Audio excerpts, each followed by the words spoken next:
Brain tumours పట్ల ప్రజలు ఆందోళన చెందవలసిన అవసరం లేదని, అత్యాధునిక శస్త్రచికిత్స విధానాలు, రేడియేషన్ థెరపీల ద్వారా పూర్తిగా నయం చేయొచ్చని ప్రముఖ వైద్యులు doctor Chandu, doctor Murali, doctor పృథ్వీరాజులు పేర్కొన్నారు. కాకినాడ ఏడీబీ రోడ్లో గల మెడికవర్ హాస్పిటల్లో ఈ నెలాఖరు వరకు ట్యూమర్స్ డాక్టర్ కన్సల్టేషన్ ఉచితంగా నిర్వహిస్తున్నట్లు Medicover hospital Kakinada centre head Anjibabu తెలిపారు. హాస్పిటల్ ఏర్పాటు చేసిన ట్యూమర్స్ అవగాహన కార్యక్రమంలో neuro surgeon doctor Chandu, medical oncologist doctor Muralidhar, radiation oncologist doctor Prithviraj brain tumours పై అవగాహన కల్పించారు.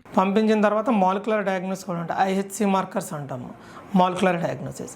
సో ఇవన్నీ కూడా మెడికవర్ హాస్పిటల్లో అవుతాయి. ఫస్ట్ సర్జికల్గా మనకి మైక్రోస్కోప్ ఉంది, 2 నావిగేషన్ ఉంది, 3 మనకి క్యూసాన్ ఉంటుంది. క్యూసాన్ అనే పరికరం కూడా ఉంది. ఆ క్యూసా వల్ల ఏంటంటే చిన్న చిన్న కార్నర్స్లో ఉన్న బ్రెయిన్ ట్యూమర్ని కూడా సాఫ్ట్గా రిమూవ్ చేస్తాం. సో ఫుల్ ప్లెజ్డ్ ఎక్విప్మెంట్ అనేది మనకు 24 hours ఐసీయూ కూడా ఉంది.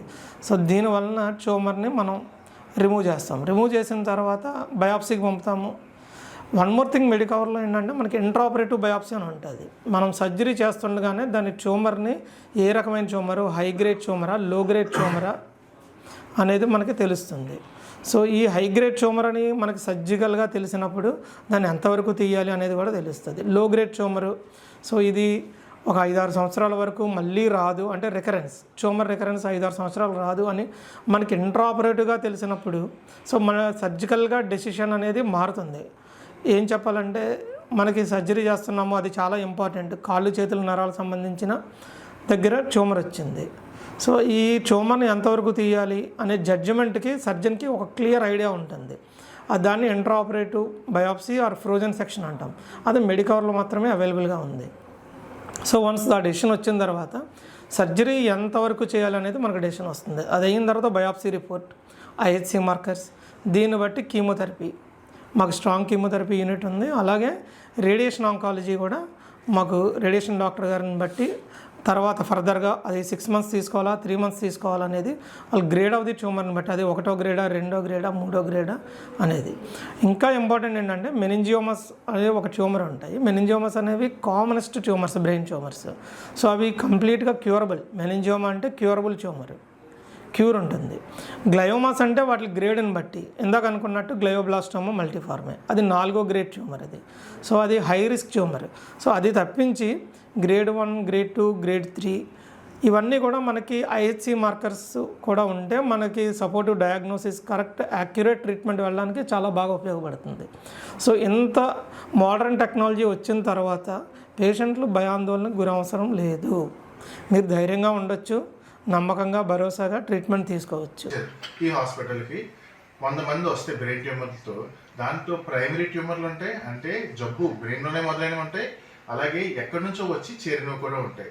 సో ముందుగా వీటిని డిఫరెన్షియేట్ చేసుకోవాలి. దాని తర్వాత ఇలా వచ్చిన 100 మందిలో మనకి స్టడీస్ డేటా ప్రకారం 60 మందికి మాత్రమే మనం సర్జరీ చేస్తాం.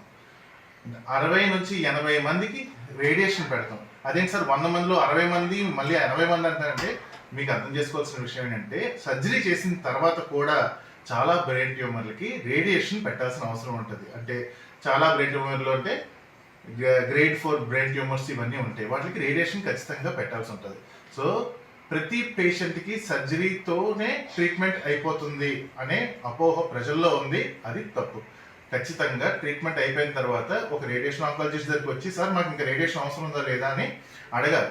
అడిగితే ఆ రిపోర్ట్స్ అన్ని వెరిఫై చేసి మేము రేడియేషన్ ఉందా లేదా అవసరం లేదని చెప్తాం. సో మీకు అర్థం కావాల్సిన 60 మంది సర్జరీ చేయించుకుంటే దాంట్లో సుమారుగా 30 నుంచి 40 మంది మళ్ళీ రేడియేషన్కి వస్తారు. సో రేడియేషన్ థెరపీ అనేది బ్రెయిన్ ట్యూమర్ ట్రీట్మెంట్లో చాలా important step. So brain tumour ట్రీట్మెంట్లో రేడియేషనే కాకుండా కీమోథెరపీ ట్యాబ్లెట్స్, కీమోథెరపీ ఇంజెక్షన్స్ కూడా తీసుకోవాల్సిన కొన్ని ట్యూమర్స్ ఉన్నాయి.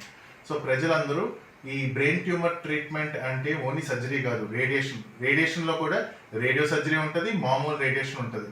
సో అడ్వాన్స్డ్ మెషినరీ వాడి ఇప్పుడు మెడికల్ హాస్పిటల్ మా దగ్గర చాలా అడ్వాన్స్డ్ ట్రీట్మెంట్స్ చేస్తాం. ఎంతోమంది పిట్యూటరీ ఎడినోమాస్ అని లేకపోతే మెనింజియోమాస్ అని వచ్చిన వాళ్ళకి అత్యంత తక్కువ టైంలో ట్రీట్ చేసి వాళ్ళకి ఎలాంటి ఇబ్బందులు రాకుండా రేడియేషన్తోనే ట్రీట్ చేస్తున్నాం. చిన్న బినైన్ ట్యూమర్స్కి అయితే సర్జరీ చేయాల్సిన అవసరం కూడా లేదు, వాటిని రేడియేషన్తో కంప్లీట్గా మేము కరిగించి తగ్గిస్తున్నాం. సో ప్రజలందరూ సర్జరీ ఒకటే ట్రీట్మెంట్ అనుకుని సర్జరీ అయిపోయిన తర్వాత ఇంట్లో ఉండి జబ్బుని తిరగబెట్టుకున్నాక వస్తున్నారు మా దగ్గరికి. అలాంటివి జరగకుండా ప్రజలందరూ ముందుగానే సర్జరీ అయిపోయిన తర్వాత ఏ బ్రెయిన్ ట్యూమర్ అయినా రేడియేషన్ ఆంకాలజిస్ట్ దగ్గరికి వచ్చి సార్ పృథ్వీ సార్ ఇది రిపోర్టు అని చూపిస్తే మేము చూసి అమ్మ మీకు ఇంకా రేడియేషన్ అవసరం లేదు లేదా రేడియేషన్ పడుతుంది అని చెప్తాం. సో ఈ అపోహని ప్రజల్లో పోగొట్టి ఈ జ్ఞానాన్ని మనకి అందరికీ వెళ్ళాలని కోరుకుంటున్నాం. ఈరోజు ప్రపంచ బ్రెయిన్ ట్యూమర్ డే సందర్భంగా మా neuro chief doctor Lingol Chandu sir మీకు అందరికీ బ్రెయిన్ ట్యూమర్ గురించి చక్కటి అవగాహన ఇచ్చారు. సో ఈ బ్రెయిన్ ట్యూమర్ గురించి అపోహలన్నీ పోగొట్టుకుని మా దగ్గర బ్రెయిన్ ట్యూమర్ సంబంధించిన అన్ని రకాల వైద్య సేవలు కంప్లీట్గా అందుబాటులో ఉన్నాయని మీ అందరికీ తెలియజేస్తున్నాను. అలాగే surgical oncology department, radiation oncology department and PET CT scans కానీ సంబంధించిన ఎక్విప్మెంట్స్ అన్నీ high end equipments medical hospital కాకినాడలో ఉన్నాయండి.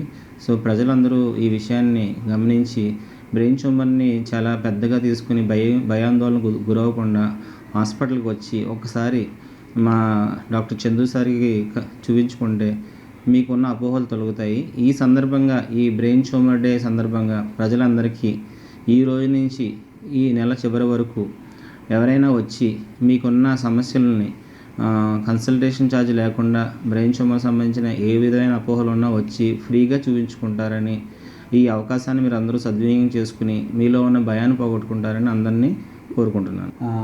ఈరోజు వరల్డ్ బ్రెయిన్ ట్యూమర్ డే. ఈరోజు అంటే బ్రెయిన్ ట్యూమర్స్ అంటే ఏంటంటే బ్రెయిన్లో ఒక కంతిని గ్రో అవ్వడాన్ని బ్రెయిన్ ట్యూమర్ అంటాం. అది క్యాన్సర్ గ్రోత్ అవ్వచ్చు, లేకపోతే నార్మల్ గ్రోత్ కూడా అవ్వచ్చు. సో కారణాలకు వస్తే ఏంటంటే చాలా వరకు బ్రెయిన్ ట్యూమర్స్ ఏంటంటే రెండు రకాల బ్రెయిన్ ట్యూమర్స్. ట్యూమర్ ఓన్లీ బ్రెయిన్లోనే పుట్టడం ఒకటి, దాన్ని ప్రైమరీ బ్రెయిన్ క్యాన్సర్ అంటారు. సెకండరీ అంటే సపోజ్ ఎక్కడైనా పుట్టి మళ్ళీ బ్రెయిన్లోకి పాకడాన్ని దాన్ని సెకండరీ బ్రెయిన్ క్యాన్సర్స్ అంటారు. సపోజ్ ఒక రొమ్ము క్యాన్సర్ ఉందనుకోండి, రొమ్ము క్యాన్సర్లో అక్కడ గడ్డ పుట్టి కొంతమందిలో బ్రెయిన్కి పాకొచ్చు. లంగ్ క్యాన్సర్లో పుట్టి అది బ్రెయిన్కి పాకొచ్చు, దాన్ని సెకండరీ క్యాన్సర్స్ అంటాం. ఇవి ఎక్కువగా వస్తుంటాయి ప్రైమరీ బ్రెయిన్ క్యాన్సర్స్తో పోల్చుకుంటే. ఈ బ్రెయిన్ క్యాన్సర్స్ కామన్ కారణాలు అంటే ప్రైమరీ బ్రెయిన్ క్యాన్సర్ కారణాలు ఏంటంటే ఎక్కువ మందిలో చిన్నపిల్లల వయసులో ఎవరికైనా ఎక్కువ క్యాన్సర్స్ రేడియేషన్ ఏమైనా ఇస్తున్నా పెద్ద వయసులో బ్రెయిన్ క్యాన్సర్ రావచ్చు. కొంతమందిలో జెనెటికల్గా కొంతమందిలో రావచ్చు, కొంతమందిలో ఒక 100 మందిలో 2-3కి. కొంతమందిలో కెమికల్ ఎక్స్పోజర్స్ అయినా ఇండస్ట్రియల్ కెమికల్ ఎక్స్పోజర్స్ కొంతమందిలో ఉన్నా కూడా కొంతమందిలో బ్రెయిన్ క్యాన్సర్స్ రావచ్చు. ఇవన్నీ కామన్గా వచ్చేవన్నమాట. సెకండరీ బ్రెయిన్ క్యాన్సర్స్ అంటే మనం మాట్లాడుకున్నాం, ఎక్కడైనా క్యాన్సర్ పుట్టి బ్రెయిన్కి పాకడాన్ని సెకండరీ బ్రెయిన్ క్యాన్సర్స్ అనమాట.